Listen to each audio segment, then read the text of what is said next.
Ya, jumpa lagi di konten saya. Dalam kesempatan kali ini, saya sengaja memakai kaos 2019 ganti presiden. Ya, tapi karena berhubung presidennya saat ini masih Pak Jokowi ya, maka terpaksa saya tambahin kata batal. Nah, ini bisa jadi solusi juga buat gerombolan oposan kemarin. Jadi daripada kaosnya ini nggak dipakai, mendingan ditambahin saja kata batal. Nah, gimana? Solutif banget kan cara ini? Nah, baiklah, dalam kesempatan kali ini saya akan membahas pertemuan antara Presiden Jokowi, Ganjar Pranowo, dan Prabowo Subianto kemarin. Entah kenapa ya, ketika Presiden Jokowi, Ganjar Pranowo, dan Prabowo Subianto jalan-jalan di tengah sawah, tiba-tiba banyak kadrun yang pada emosi coba. Lucu sekali mereka ini. Jadi kemarin ini kan Presiden Jokowi melakukan kunjungan kerja ke Jawa Tengah. Nah, kunjungan kerja kali ini adalah untuk meresmikan budidaya tambak udang dan juga meninjau panen raya padi di Kebumen, Jawa Tengah. Nah, banyak sekali yang menafsirkan bahwa pertemuan antara Presiden Jokowi, Ganjar Pranowo, dan Prabowo Subianto di tengah sawah itu merupakan kode politik untuk 2024. Ya, sebenarnya silakan saja mau ditafsirkan seperti apa. Yang jelas, Jokowi tidak hanya sekali memberikan kode-kode dukungannya untuk calon yang akan diusung pada pemilihan Capres dan Cawapres 2024 nanti. Ya, memang dari sekian banyak kode yang pernah diperlihatkan oleh Presiden Jokowi, menurut saya kode di tengah sawah ini yang merupakan paling keras. Bahkan kadrun pun sampai emosi dan kejang-kejang coba. Ya, saya paham kenapa mereka ini sampai emosi. Karena jika benar Ganjar Pranowo berpasangan dengan Prabowo Subianto di Pilpres 2024, maka kemungkinan besar siapapun lawannya pasti akan mengalami kekalahan.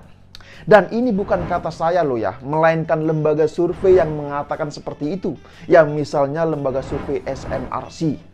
Dan perlu dicatat bahwasannya lembaga surveinya ini adalah lembaga survei terpercaya alias kredibel. Jadi bukan lembaga survei yang abal-abal seperti yang sering dipamerkan oleh gerombolan kadrun dan oposan. Nah, balik lagi ke soal pertemuan antara Jokowi, Ganjar, dan Prabowo Subianto di Jawa Tengah kemarin.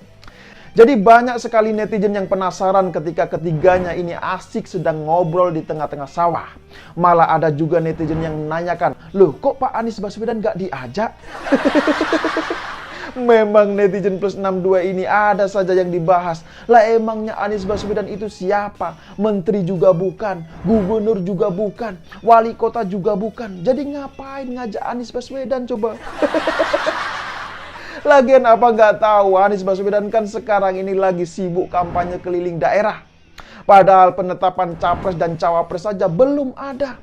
Tapi dia ini sudah sibuk kampanye keliling daerah coba. Malah kampanyenya sudah sampai ke mancanegara. Coba bayangkan, luar biasa sekali kan? Dan tahu nggak apa yang diomongkan Anies Baswedan saat berada di luar negeri? Nah, yang diomongkan itu adalah soal penanganan COVID-19.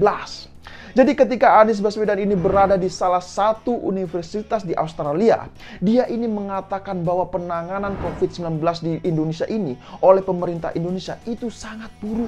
Coba bayangkan saja, parah sekali kan. Jauh-jauh ke luar negeri, ternyata cuma mau menjelekkan negeri sendiri coba. Ya, padahal penanganan COVID-19 di Indonesia adalah salah satu termasuk yang terbaik. Bahkan Badan Kesehatan Dunia atau WHO juga mengakui secara langsung bahwa penanganan COVID-19 di Indonesia ini termasuk salah satu yang terbaik di dunia. Nah, apakah Anies Baswedan tidak mengakui hal tersebut? Kok tega gitu loh menjelekkan negeri sendiri di mata asing? Ya, jujur saja ya, saya kadang gak habis pikir melihat tingkah pola mantan gubernur 212 ini. Ketika dunia sedang mengapresiasi penanganan COVID-19 di Indonesia, dia ini malah menjelek-jelekkan bangsa Indonesia. Ya, mungkin inilah yang dinamakan oportunis dan pengkhianat negara. Makanya orang yang karakternya seperti itu sangat berbahaya jika sampai menjadi pemimpin. Dan bisa jadi pertemuan antara Jokowi, Ganjar, dan Prabowo kemarin adalah bagian dari komunikasi politik untuk menjodohkan antara Ganjar dan Prabowo di 2024 nanti. Ya, memang banyak yang mempertanyakan Apakah momen tersebut bagian dari pertanda bahwasanya Presiden Jokowi ini akan memberikan restunya untuk Ganjar Pranowo dan Prabowo Subianto? Lantas kalau benar seperti itu, siapakah yang akan menjadi calon presidennya? Apakah Ganjar Pranowo atau Prabowo Subianto? Ya, kalau menurut analisis sederhana saya, kemungkinan besar momen tersebut adalah sinyal kuat bahwa Presiden Jokowi akan memberikan restunya kepada Ganjar Pranowo dan Prabowo Subianto. Dan hal itu bisa dilihat dari beberapa kali pertemuan yang telah dilakukan. Ya, Presiden Jokowi ini kan memang sering kali memberikan pujian dan kode-kode dukungan terhadap Ganjar Pranowo. Bahkan bukan hanya Ganjar Pranowo, tapi juga kepada Prabowo Subianto. Bahkan kita juga bisa melihat ada keharmonisan di antara mereka. Dan menurut pendapat saya ya, momen tersebut adalah bagian dari komunikasi politik. Ya, tentu komunikasi politik untuk 2024 nanti. Bahkan bisa juga itu adalah bagian dari show off kepada lawan politik yang memang diketahui saat ini telah membentuk koalisi perubahan. Ya, meskipun sampai saat ini belum jelas sebenarnya yang mau dirubah itu apa. Apakah mereka ini ingin merubah negara Pancasila menjadi negara khilafah? Ya, siapa tahu kan, benar gak? Ya, jujur saja ya, saya ini terkadang membayangkan apa jadinya jika yang menjadi presiden nanti adalah Anies Baswedan. Apakah ada jaminan bahwa kelompok HTI dan FPI tidak akan hidup lagi? Apakah ada jaminan bahwasanya Pancasila ini akan masih menjadi dasar dan ideologi negara kita sampai saat ini? Nah, apakah semua itu bisa dijamin oleh koalisi perubahan yang dibentuk oleh Nasdem, PKS, dan Partai Demokrat? Coba ada nggak yang bisa menjawabnya? Dan jika kita melihat dinamika politik pada saat ini ya, bisa jadi Ganjar dan Prabowo akan bergabung dalam satu koalisi. Nah, bisa jadi nama koalisinya ini adalah Koalisi Nusantara Bersatu. Jadi komposisi dalam Koalisi Nusantara Bersatu nanti adalah PDI Perjuangan, kemudian Gerindra, kemudian PKB. Nah, ditambah lagi ada KIB yang mana di dalamnya ini ada Partai Golkar, kemudian P3 dan Partai Amanat Nasional atau PAN. Nah, kalau komposisinya seperti itu, maka bisa jadi pemilu 2024 nanti akan berjalan hanya satu putaran. Nah, namun dengan catatan posisi capresnya ini adalah tetap Ganjar Pranowo. Karena kalau kita amati dari berbagai hasil survei yang ada, mulai dari lembaga survei SMRC, kemudian Carta Politika, kemudian Lingkaran Survei Indonesia atau LSI, dan yang terakhir adalah Litbang Kompas, elektabilitas Ganjar Pranowo ini memang selalu menduduki posisi paling puncak. Makanya wajar kalau Ganjar Pranowo yang akan menjadi capresnya. Ya, apalagi PDI Perjuangan ini sebenarnya bisa mengusung calon presidennya dan wakil presiden sendiri.